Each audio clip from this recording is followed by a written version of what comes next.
Good day and welcome yet again to the Sport Rep Show. My name is Limba Mupetami, your host. Let's get into today's hit list segment.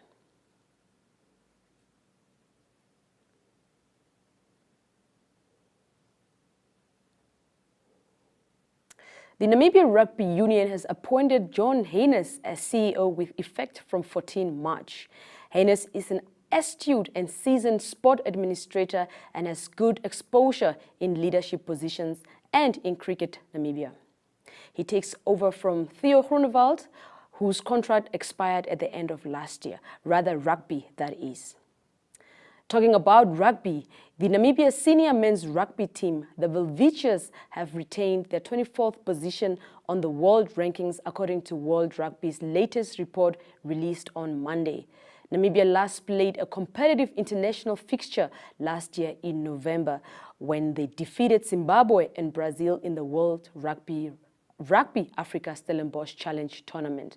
Namibia has been hovering between the 23rd and 25th world ranking spot since the 2019 Rugby World Cup, where they failed to win a single match, losing to South Africa, Italy and New Zealand before their match against Canada was cancelled. However, Namibia remains the second-ranked African country behind South Africa, which is the top-ranked nation in the world ahead of New Zealand. The cricket national men's team starts the year off with an exciting ODI tri-series against Oman and United Arab Emirates. The 11-day-long tri-series will be hosted in Dubai from 4th until the 14th of March. The Eagles will compete in 5 ODI games, which is part of the ICC Cricket World Cup League 2, whereby the Eagles play 3 games against Oman and 2 against United Arab Emirates. It is important for the Eagles to finish the league in a good position to retain ODI status for Namibia. The national men's head coach Pierre de Bruin emphasized on the importance of the tournament. This coming tournament is important for the Eagles to work towards retaining ODI status. The conditions at the ICC Academy Oval and Shariach cricket grounds are tricky, but we had the opportunity to play at these venues at the recent held World Cup, he said. Now, Namibia road and mountain bike cyclist Tristan de Lange said he's looking forward to his new journey as a road racer in Europe. The 24-year-old 2019 African Games double gold medalist said representing Namibia at the Olympics in Tokyo, Japan last year showed him that he has more to offer in road racing. De Lange, who is also the 2021 Nedbank Desert Dash champion, added that his target for this year was to represent Namibia at the Commonwealth Games, as well as to compete at several continental tours overseas with the new team. Now with that, let's go for a short break, and right after we will bring you more sport news.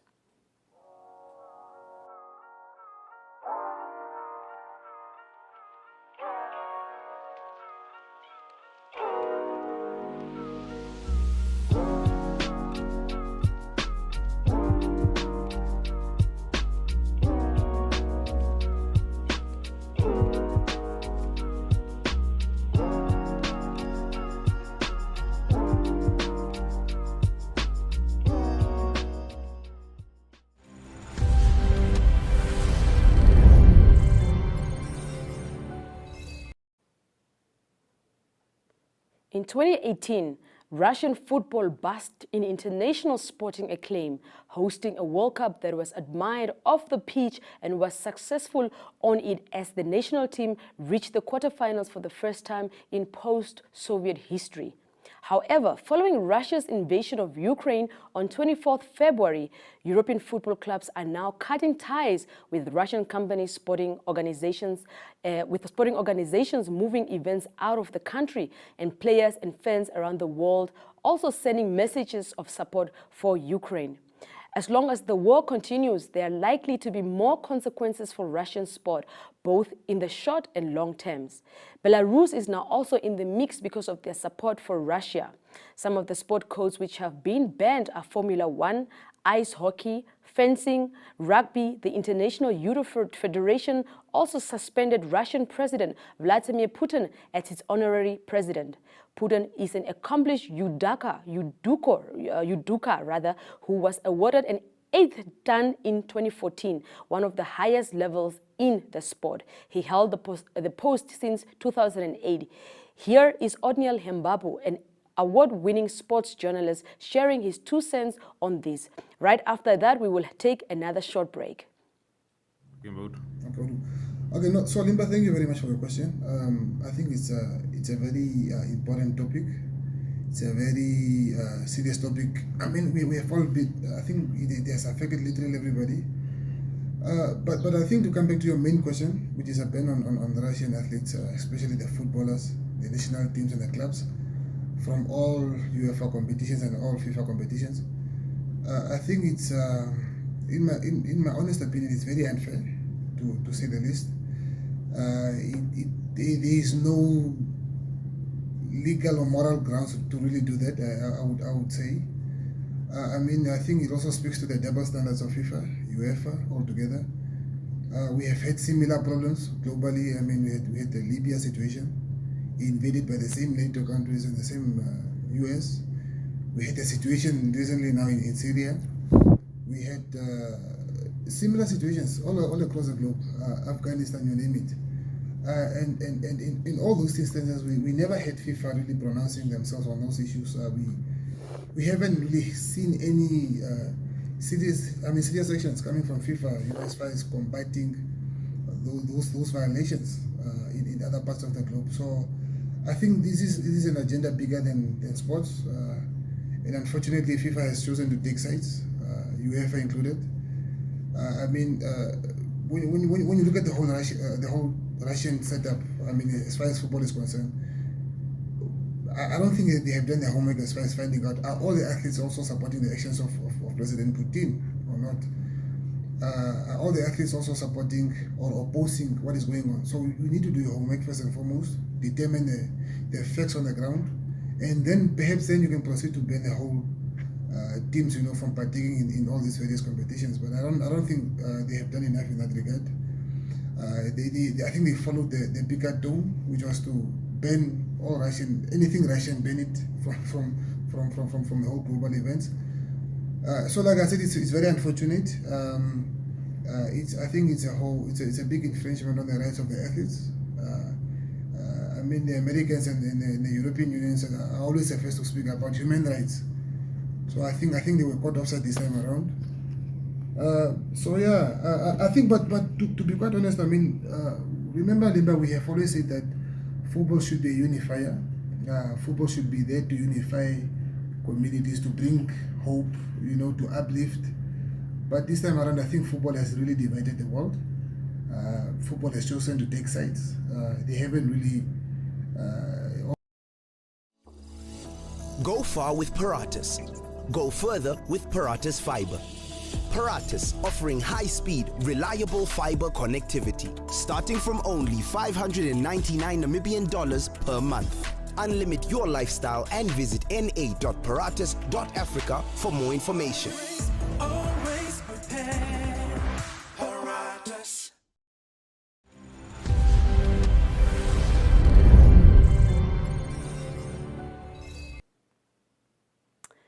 Now, in our Sports Star segment, we spoke to Ronan Wantenaar, who once again won the Senior Victor Lotorum Award at the Bank Windhoek National Long Course Swimming Championships.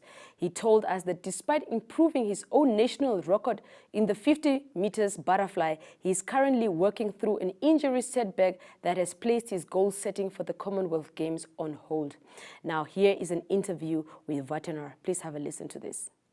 Ronan, tell us about your swimming at the moment. You told us that you are currently having a bit of an injury, but you still pushed hard last weekend, broke one of your Namibian records. So how's it going with your swimming at the moment?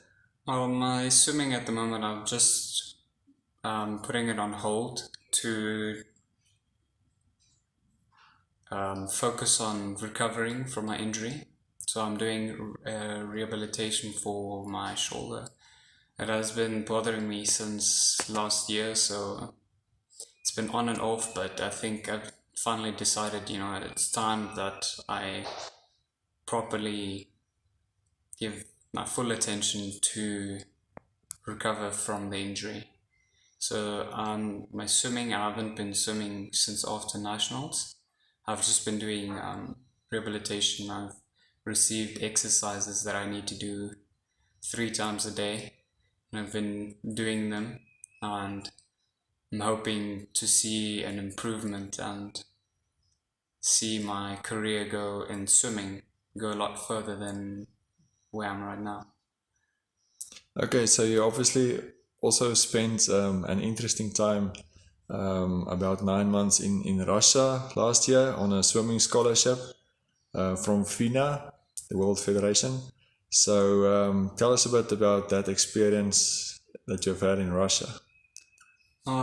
I'd like to talk about the experience when I found out that I'm actually going to Russia. Initially, I was supposed to go to Thailand, but then when I heard I'm going to Russia, I was just so worried about the cold, and Namibians aren't used to really cold weather, so I was a bit uncertain about how I'm going to tackle that issue. But when I got there, I was a bit nervous. I didn't know what to expect, but when I got there, the people are really nice. Just the language barrier is sometimes difficult to overcome, but the training is something else. That's training that I've never done before in my life, and it's really interesting how they do their coaching. And the facility is amazing. It's one of the best facilities I've been to in the world, and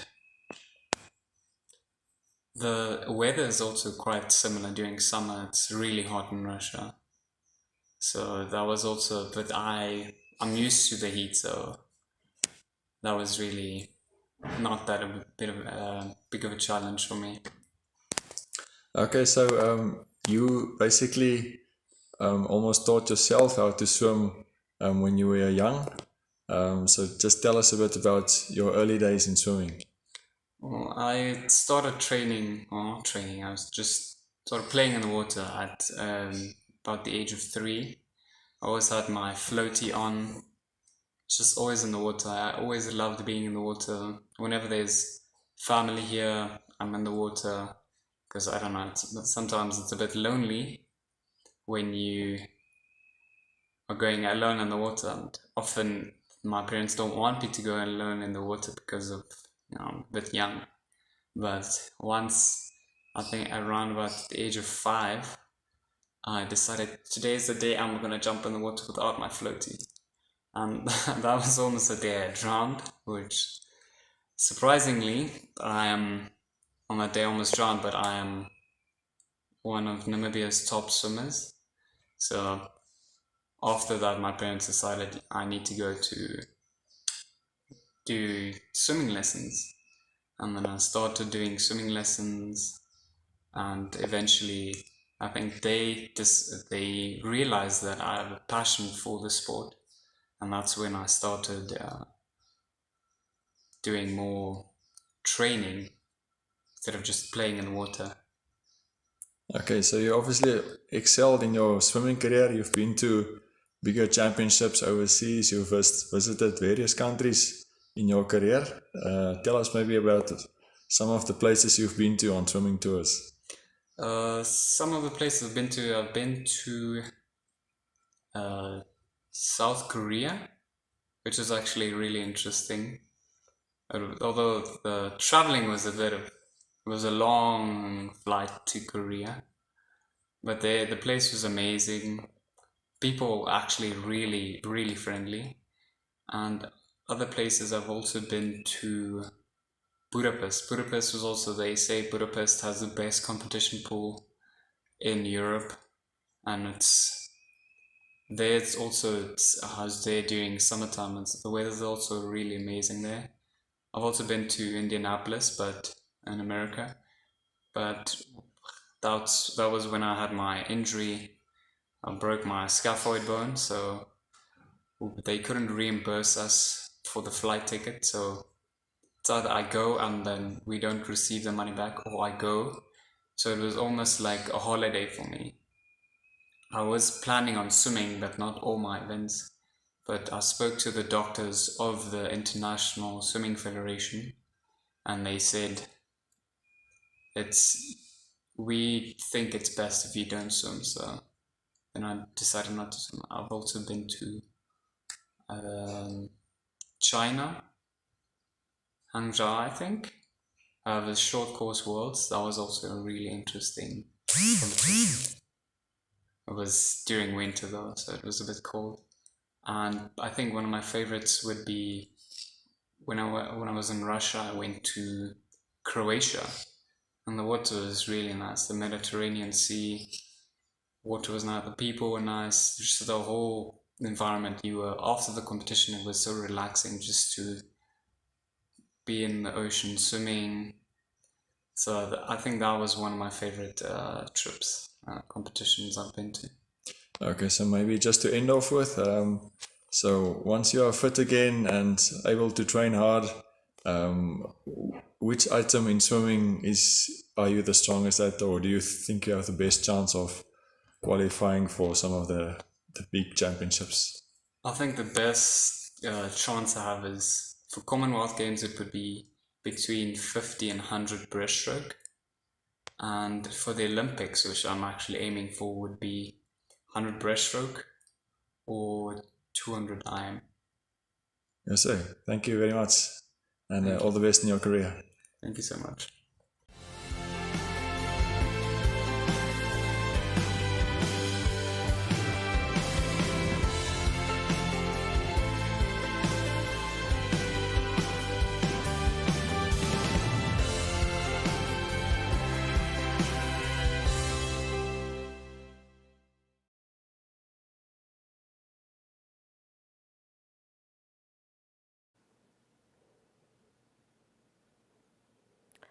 Now, with that, we bring you more detailed international news that is brought by Ari Hougaard. Have a look at this.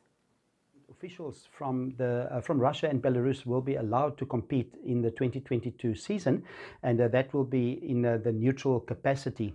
That's specifically got to do with the Haas team. They've got one driver from Russia. His name is Nikila Mazepan, and he's 22 years old, and he drives for the Haas team. And his dad, Dimitri, is also one of the sponsors of the team. And last week in testing in Barcelona, the Haas team took off all the marketing material that was displayed on the vehicle and on the racing car. There's still doubt if Marzipan would be able to compete in the first race. That is the 20th of March, the Bahrain Grand Prix, and that is obviously because of more growing international restrictions that is implied at the moment all over different sporting codes. And now we continue with some tennis news, and it's Novak Djokovic that's in the news, and he announced that he's going to split with his current coach, and that is Marian Vajja.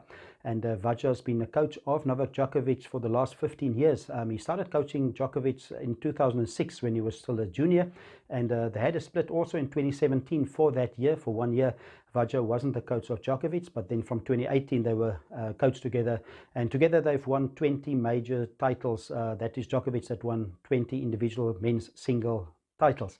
Djokovic was recently in the news when he lost his number one seeding in the world, and Daniil Medvedev of Russia now is the new number one. Now we continue international sports news with some boxing news, and it is Tyson Fury that's meant to box again in April. That's against Dylan White, and he's going to defend his WBC title in that fight in April. But news from that is that Tyson Fury said that there's a 100% chance. He confirmed that he's going to retire after the fight in April. That's a bit of a surprise in the boxing world, because everybody thought there's going to be a unification boxing fight that's going to take place.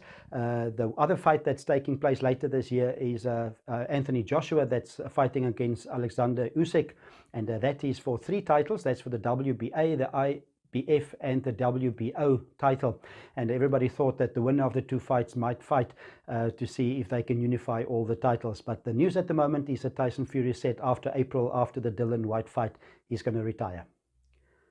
And now for some golf news, and it is the Magical Kenyan Open golf tournament on the Pro Men's Tour that's going to take place this week, and it is part of the European Tour, so a great event that takes place. It started in 1967, so this year it's the 55th anniversary of that tournament. News from the tournament is that Justin Harding confirmed that he will defend his title. He won in 2021.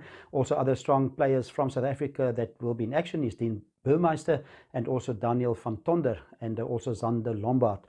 International, there's quite a few players from Europe that will be in action, led by Netherlands, Joost Luiten, and also Oliver Wilson from Britain that will also play in the tournament. One of the local stars, the only Kenyan player that made the cut last year was Samuel Chega, and he's going to be in action again in this tournament. He is one of the 15 Kenyan players that will be in action in the National Open. Kenyan Open starting this week in Nairobi. And now to conclude our sporting news, some cycling news. It is the Cape Epic, one of the Absa Cape Epic, one of the most elite mountain biking events in the world. That's going to start in a few weeks' time in Cape Town and surroundings. And news from the organizers is that two of the legends of the tour, that is Karl Platt and Christian Sauser, they will be cycling together in a team this year. Both of them have won the title 5 times since 2006, so the legends of the tour will be very difficult for other riders to beat this strong team in this year's cycling event, the Cape Epic. And that starts on the 20th of March and will finish on the 27th of March, just outside Cape Town. So that's the sporting news for today, and hope you have a great week and a great day. And we talk international sport again tomorrow. All the best. Bye-bye.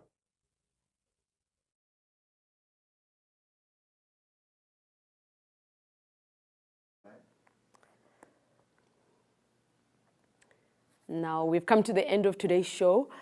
Please do catch us again tomorrow as we bring you a fresh edition of the Sport Rep Show with Jesse Jackson Kauraitha.